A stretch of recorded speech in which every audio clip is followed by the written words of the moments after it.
Salut à tous, alors avant de vous parler de vidange, je vais vous parler de deux choses importantes. La première, c'est l'huile moteur. Un élément extrêmement important, j'utilise la Castrol Edge 5W30 qui est une huile Long Life, tout à fait adaptée pour les moteurs diesel.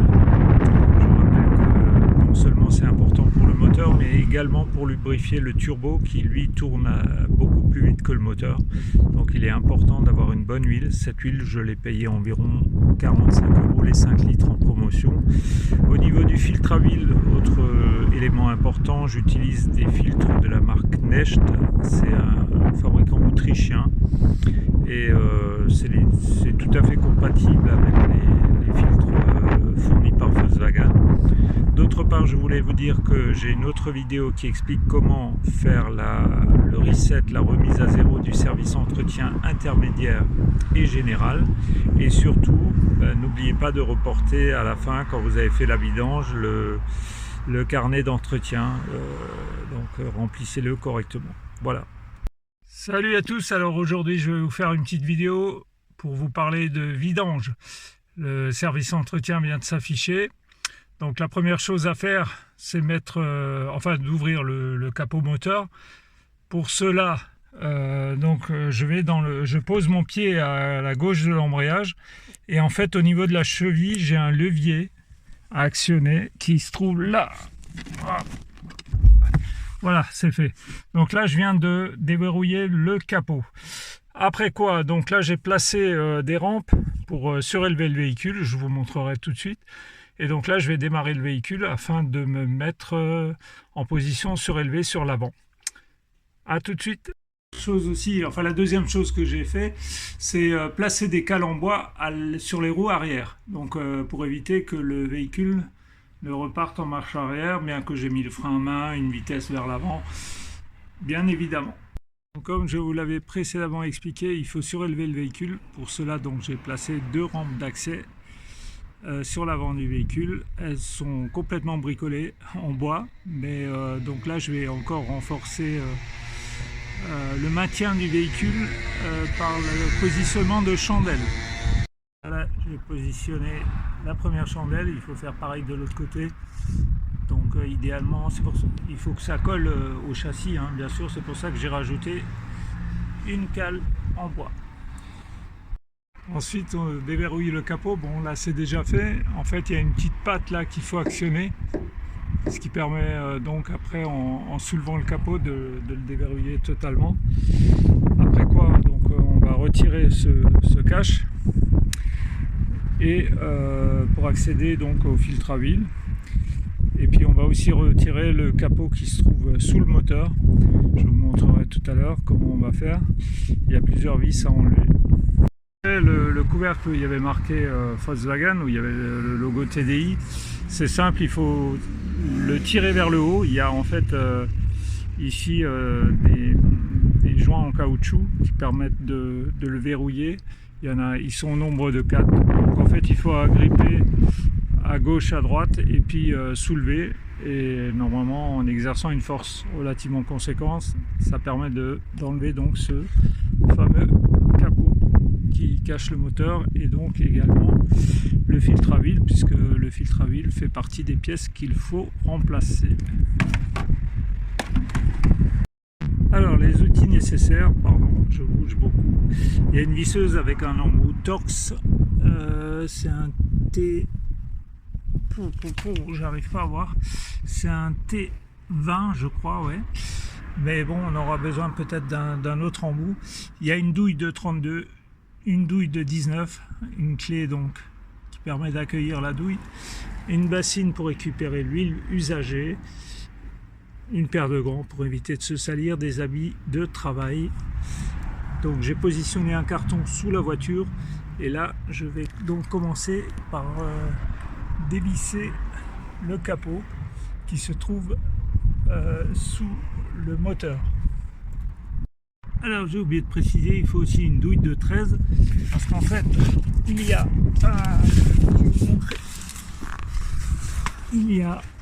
des boulons de 13 donc. Ils sont au nombre de 2 qui sont situés vers l'arrière Vous avez vu le premier, le deuxième est là. Voilà. Donc ces deux boulons qui sont situés donc vers l'arrière de part et d'autre, côté gauche-droit, sont à retirer avec la douille de 13. Quant aux vis qui étaient vissées avec le Torx T20, tiens, il y en a une là, une seconde là, une troisième là sur la patte et pareil de l'autre côté.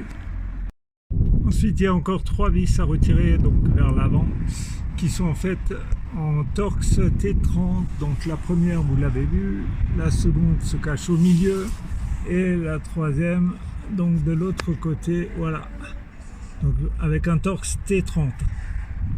Donc après quoi il faut tirer très fort vers l'arrière le carter en plastique afin qu'il se détache donc de cette partie là, et donc ensuite vous pouvez le déposer au sol. Ensuite on place le cliquet avec la douille de 19 sur le bouchon de vidange en fait, qui est situé donc dans le prolongement du carter d'huile, et ensuite on glissera donc la bassine en dessous, la bassine de récupération de l'huile usagée, une fois que j'aurai retiré le bouchon, afin que l'huile usagée s'écoule donc dans cette bassine. Alors vous voyez là, le bac de récupération d'huile usagée est quasi rempli. Malheureusement ça a coulé un peu à côté, il faut dire qu'il y a beaucoup de vent aujourd'hui, et c'est ce qui fait que le filet d'huile est parti un peu au-delà de la bassine, sur le côté, et même une partie sur le goudron. Donc ensuite il va falloir accéder au filtre à huile, et pour cela on va dévisser cette vis Torx pour enlever toute cette partie là, et donc pour pouvoir passer la clé de 32 afin de dévisser le filtre à huile. Comme vous pouvez le constater, j'ai retiré la fameuse partie qui gênait, et maintenant je vais pouvoir accéder à la tête du filtre à huile pour le retirer. Voilà, donc là j'ai déjà retiré la cartouche usagée. Maintenant il s'agit de remplacer les 3 joints. Donc il y en a un qui est situé là, un second qui est là et un troisième ici.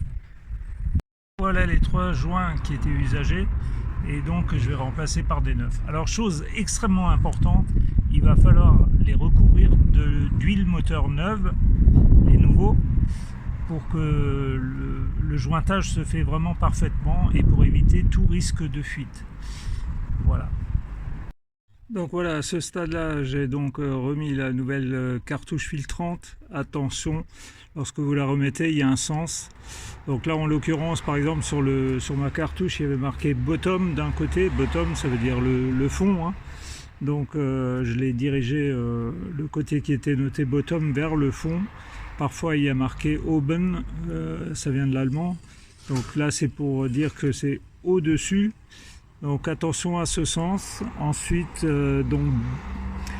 commencez par serrer manuellement la cartouche, hein, jusqu'à ce que ça coince, et ensuite vous utilisez la clé à cliquer avec une rallonge douille de 32.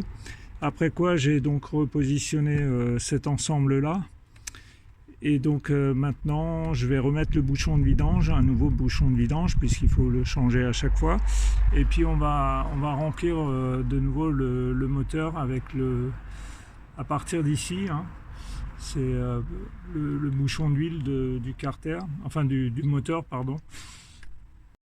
Voilà, donc là j'ai placé l'entonnoir qui permettra donc de verser la nouvelle huile dans le moteur. On va vérifier une fois qu'on aura versé 4 litres 5 environ, pas plus, hein. On va y aller mollo, il faut surtout pas mettre trop d'huile. Ce moteur c'est le 2 litres TDI 140, je le rappelle, et donc normalement 4 litres 5 ça doit être bon, mais on verra ça avec le niveau. Donc à ce stade là j'ai versé 3,8 litres environ. J'ai même pas versé les 4 litres. On va simplement remettre la voiture à plat, la démarrer, la laisser tourner et vérifier, après l'avoir remonté de nouveau sur les rampes, qu'il n'y a pas de fuite d'huile.